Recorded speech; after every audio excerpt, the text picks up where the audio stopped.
Hello, I'm John David Ebert, and welcome to the second half of our discussion on the Norwegian painter Odd Nerdrum. Last time we were talking about how Nerdrum's cosmology is a cosmology that emphasizes humanistic values in opposition to the values of the machine age, the industrial values. He is very much reacting against the enframing of the earth, what Heidegger called the enframing of the earth by the powers of technocratic industrial civilization. And I think this is largely due to the effect of Rudolf Steiner on him, who also had a similar distrust of the world of technical values. Continuing on with the art then, if we look at this painting, this is Revier from 1985. One of the things I want to draw your attention to here is the curvature of the earth along the horizon. Nerdrum usually has the horizon in his paintings, but it's almost always curved. And this is a painting perhaps of a shaman on a vision quest, a very traditional shamanic vision quest. This painting here is from the same year, 1985, The Nightguard.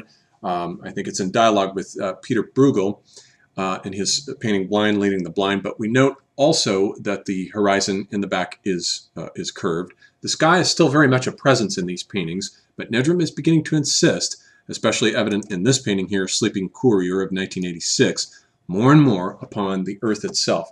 Notice that the earth, the bottom part of the painting, is slowly pushing and thrusting upwards and pushing up into the empty space at the top of the painting as though the earth were expanding.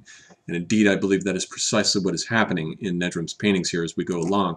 This is the Black Cloud from 1986, in which the earth is, not only is the horizon curved, but the earth is actually, it actually has a kind of curved bulbous power to it, as though it were a living thing, growing and expanding, and it's pushing up so close to the heavens that the man on the ground there below is actually beginning to interact with the clouds, pointing to it as though it were some sort of an omen.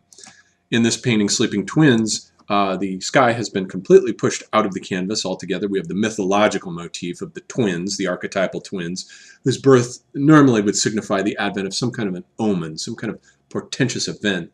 And indeed, I think in Odd Nerdrum's paintings, there is always a sense of the ominous, a sense of omens, a sense of the individuals in his paintings moving into visionary seizures where they experience the world as a series of signs and omens. There's a sense of anxiety in Nerdrum's art that it's as though the microcosm, the parallel world that he invents, we're slowly moving toward the edge of some sort of temporal catastrophe or apocalypse, and the individuals in his canvases. And note that the individuals are always painted with a bare minimum of human culture. They're usually wrapped in animal skins and hides, or the only technological aspect they tend to have with them is guns. There's nothing else. Otherwise, they've reverted back to the way of life of sort of primitive nomadological hunter. Here, imitating a cloud, we can see that the curvature of the horizon is even more striking and more dramatic. And so this one is from 1990, and as Nerdrum's art evolves, it does indeed appear to be the case that the earth is expanding. There was an ancient theory, not an ancient theory, but rather a theory from the 19th century that was put forth by Roberto Mantovani in 1889 to try to explain why the continents seem to fit together. And this was before Wegener's theory of tectonic drift. And his theory, Mantovani's theory, was that the Earth itself actually over time has been expanding. It's slowly growing, and that the fact of its expansion can be used to explain the drift of the continents away from each other. And of course, it was Wegener's theory of tectonic plates that put that theory out of business.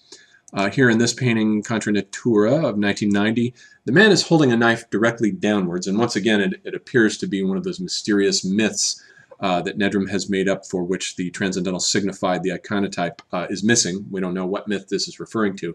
But it's interesting how the knife is pointing down almost at the earth, as though the man were attempting to stop its expansion, as though it were slowly pushing up and he were trying to resist it.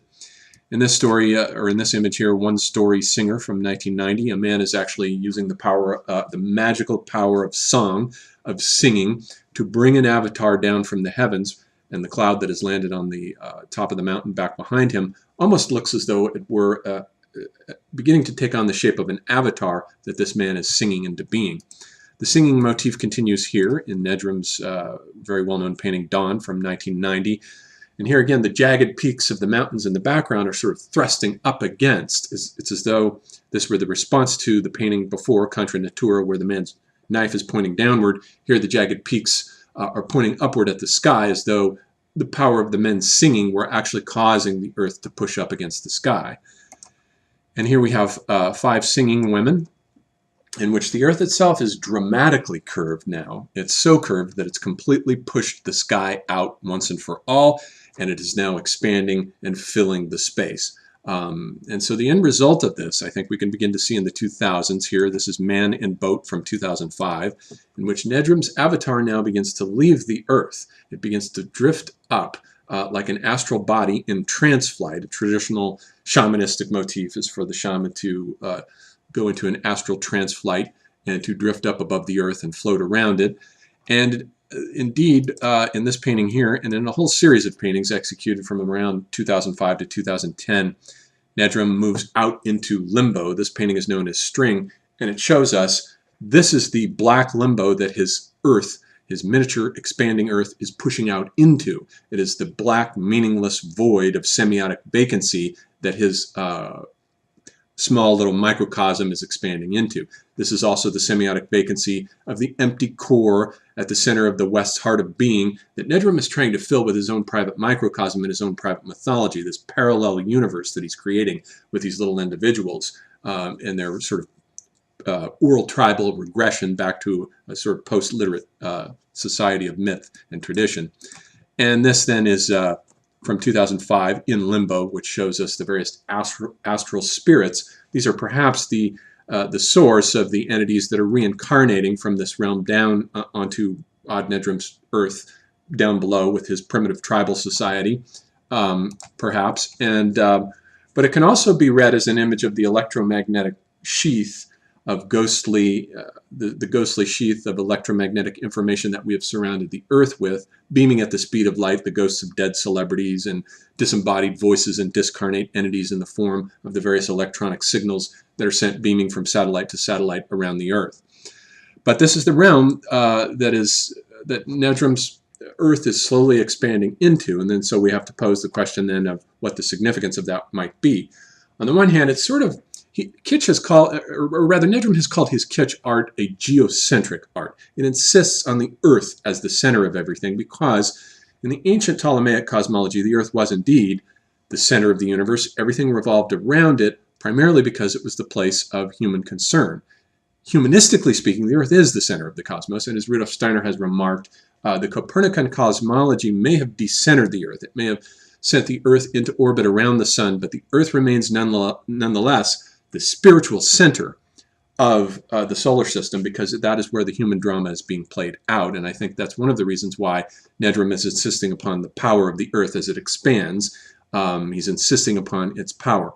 He's also showing us a wasteland, an earth that is devoid of greenery, trees, and vegetation and shrubbery, because he's essentially saying that industrial society has indeed rendered the world a wasteland of values, and the earth itself is the realm and source of the values that we need to retrieve and capture in order to green the wasteland.